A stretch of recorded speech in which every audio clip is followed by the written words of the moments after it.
Avec la paix du Seigneur. Amen. C'est un plaisir pour moi d'être ici avec vous une nouvelle fois. C'est peut-être la troisième fois que je suis là.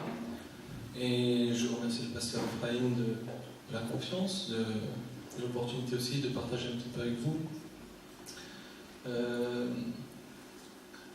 Quand il m'a parlé de l'éventualité que je partage avec vous, j'ai immédiatement commencé à prier au Seigneur qu'il me donne une parole, quelque chose qu'on puisse ensemble réfléchir. Et le Seigneur m'a mis à cœur un passage dans Esther. Je vais vous inviter à ouvrir vos Bibles avec moi dans Esther, le chapitre 4. Et on va lire à partir du verset 13.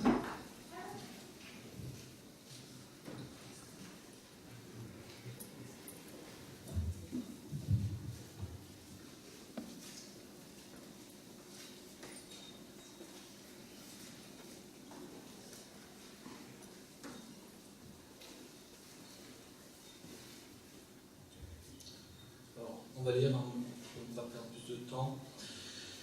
Esther chapitre 4, le verset 13 dit « Mardoché fit répondre à Esther, ne t'imagine pas, Majesté, que tu échapperas seule d'entre tous les Juifs. Car si tu continues à te taire en cette occasion, le soulagement et la libération des Juifs surgiront d'un autre côté, alors que toi et la maison de ton père vous périrez. D'ailleurs, qui sait si ce n'est pas pour une occasion comme celle-ci que tu es parvenu à la royauté. » Esther fit répondre à Mardoché. « Va rassembler tous les Juifs qui se trouvent à Suse, jeûner à mon intention, sans manger ni boire pendant 3 jours, 24 heures sur 24. Moi aussi je jeûnerai, de même avec mes jeunes servantes, dans ces conditions. J'irai chez le roi malgré la loi. Si c'est pour ma perte, je périrai. » Mardoché s'en alla pour faire tout ce qu'Esther lui avait ordonné. J'aimerais réfléchir ensemble avec vous ce soir sur le fait que nous, serviteurs de Dieu, chrétiens, personnes qui connaissons le Seigneur, nous avons dans l'histoire de ces 3 personnages, des leçons à apprendre. Les 3 personnages en question sont Aman, Mardoché et Esther. Quelle sera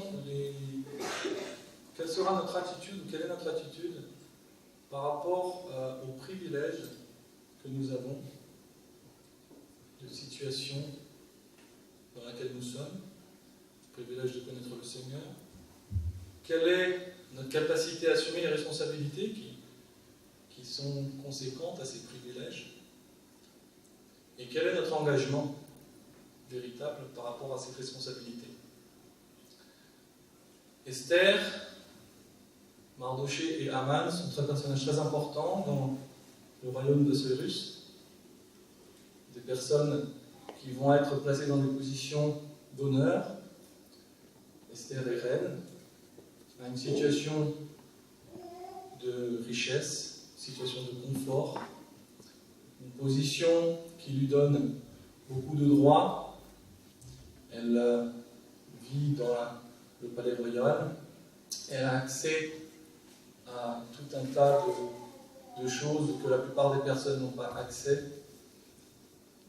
Et lorsque va survenir, il y a une terrible catastrophe pour le peuple juif, incité par un homme mauvais, un homme méchant, qui lui aussi est un privilégié. Elle va se retrouver confrontée à une question existentielle de ce qu'elle doit faire par rapport à cette situation.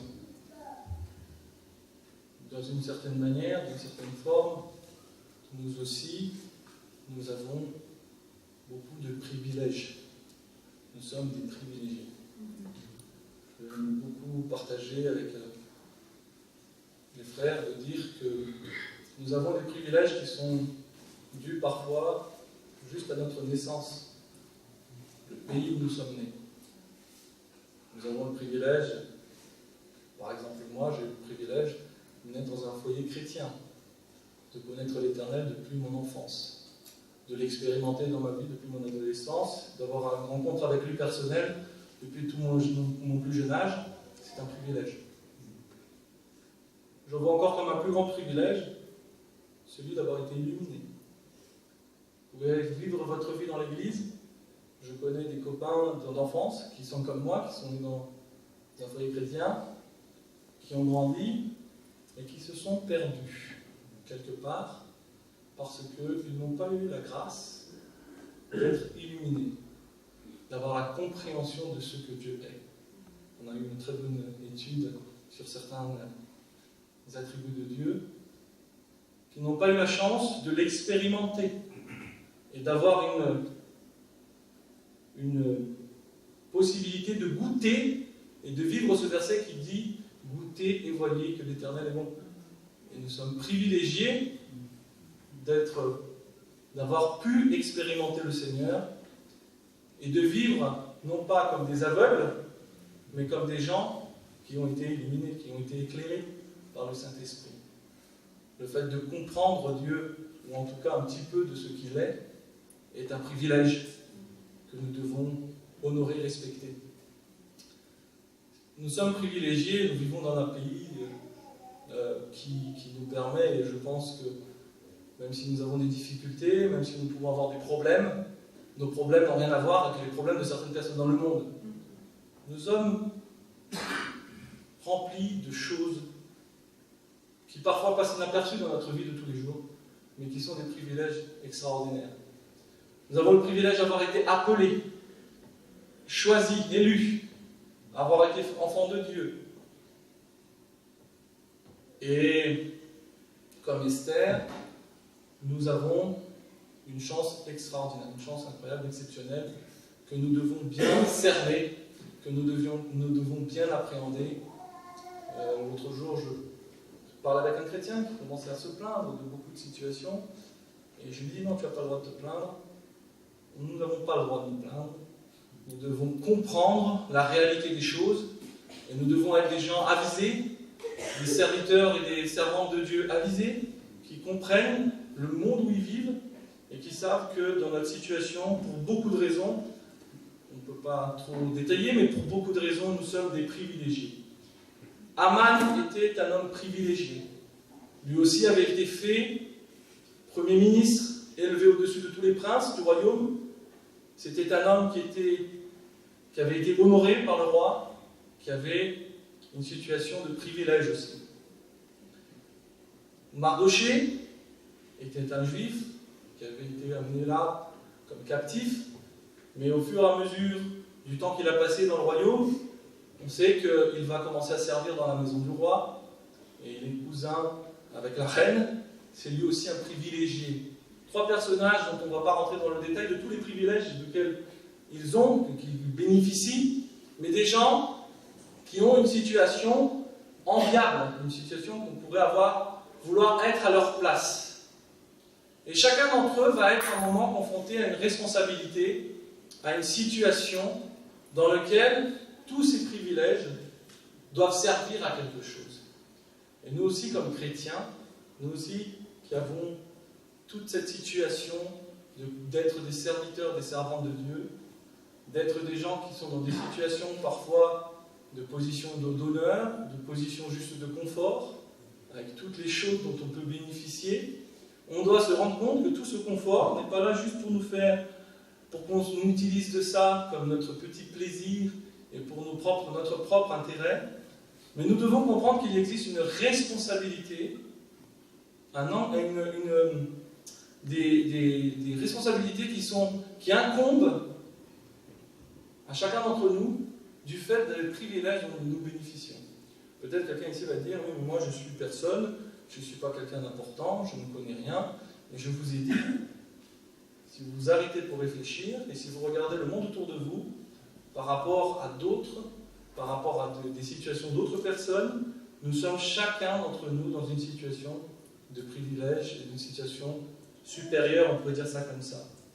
Et cette situation, elle n'est pas là pour justement que nous nous usions de ces situations-là, ou de tout ce qui nous a été donné, comme une propriété de laquelle on peut faire ce qu'on veut, de laquelle on peut utiliser ou l'utiliser pour l'intérêt, pour nos propres intérêts. Et c'est la différence qui existe entre ces trois personnages, dans l'histoire. On n'a pas le temps de rentrer dans les détails, mais on voit que Haman, cet homme mauvais, dont le cœur était rempli de haine, voulait les privilèges, voulait utiliser cette situation juste pour se sentir important, pour être respecté des personnes, pour être quelque part vénéré. Il voulait que les gens se prosternent devant lui. Il voulait attirer, pouvoir être fier. Il voulait utiliser toutes ces choses pour lui-même. La reine Esther, nous avons lu le texte, va se retrouver dans une situation aussi, où maintenant sa situation pouvait lui octroyer peut-être le fait d'échapper à cet édit royal qui était là pour exterminer tous les Juifs, peuple dont elle faisait partie. Et à un moment, les responsabilités sont arrivées. Le moment de prendre et d'utiliser ce qu'elle avait reçu pour un but précis. Et ce que je voulais partager avec vous ce soir, c'est que ce que le Seigneur t'a donné, là où le Seigneur t'a placé, l'histoire de ta vie, là où tu es rendu aujourd'hui, peuvent et doivent conduire à un but précis qui a été déterminé par l'Éternel. Et ne sont pas là juste pour assouvir ta propre envie peut-être de carrière, ta propre envie de confort, ta propre envie de bien-être.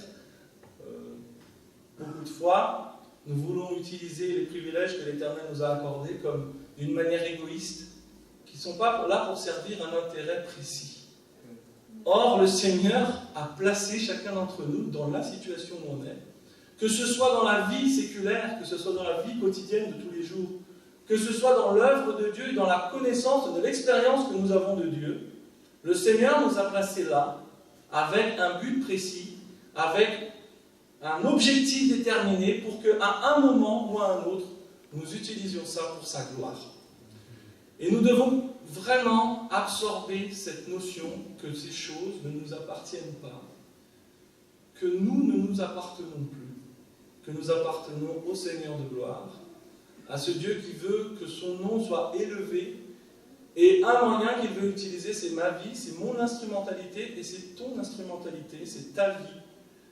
Et dans les petites choses ou dans les grandes choses, Dieu peut être élevé dans nos vies à partir du moment où on décide de mettre ce que nous sommes à sa disposition. Esther ne va pas utiliser sa position pour se sauver elle-même, pour regarder sa petite personne, mais elle va comprendre qu'à un moment, sa position, ce que le Seigneur a fait dans sa vie, devait servir un objectif qui devait glorifier et qui devait élever le nom de Dieu et être son instrumentalité allait provoquer une grande délivrance, la délivrance du peuple de Dieu. De la même manière, Mardoché, on a une petite histoire qui dit que Mardoché, qui était au service du roi, va prendre connaissance d'un complot. Et le jour où il a pris connaissance de ce complot, il aurait pu faire comme s'il n'avait rien entendu. Il aurait pu ne pas prendre ses responsabilités. Mais l'histoire raconte qu'il a préféré dénoncer ce complot. Il n'en a tiré aucun bénéfice, puisque le complot a été déjoué, mais rien n'a été fait pour Mardoché. Mais c'était pour lui prendre un risque de se lever contre ces personnes qui avaient planifié quelque chose. Mais sa position, et là où il avait été placé, il lui incombait des responsabilités de ce qu'il devait faire. Et la troisième chose, dans la réflexion de ce soir, c'est les responsabilités doivent être accomplies dans le cadre d'un engagement personnel de chacun d'entre nous. Notre engagement personnel va sûrement nous conduire à prendre des risques. J'ai entendu les témoignages de ses frères qui ont pris des risques énormes parce qu'ils ont compris que les responsabilités et ce pourquoi Dieu les appelait, ils ne pouvaient pas fuir devant ces choses-là. Ils devaient les assumer. Et toi et moi, nous ne pouvons pas fuir devant ce que Dieu a prévu pour nous. La Bible dit que les œuvres que Dieu a prévues pour nous dans Éphésiens, elles ont été préparées depuis l'éternité. Ce Dieu d'éternité connaît déjà les œuvres qui sont prévues pour toi et pour moi. Et on ne pourra pas fuir devant celles-ci. On ne pourra pas s'échapper, on ne pourra pas se cacher devant Dieu. Et le Seigneur attend de nous que nous prenions des engagements. Esther prenait un risque pour sa vie, de dénoncer et d'essayer de sauver le peuple de Dieu. Mardoché n'a rien reçu en retour sur le moment, mais l'Éternel est fidèle, et vous connaissez l'histoire. Quelque temps plus tard, le roi perd son sommeil, on lit les chroniques et on découvre que rien n'a été fait pour Mardoché. Et l'ennemi même, celui qui voulait la mort de Mardoché, qui avait fait pour lui un échafaud pour le pendre, celui-là même va devoir l'honorer parce que l'Éternel fait des choses comme ça. Et nous devons comprendre que le Seigneur nous a bénis, nous a fait prospérer.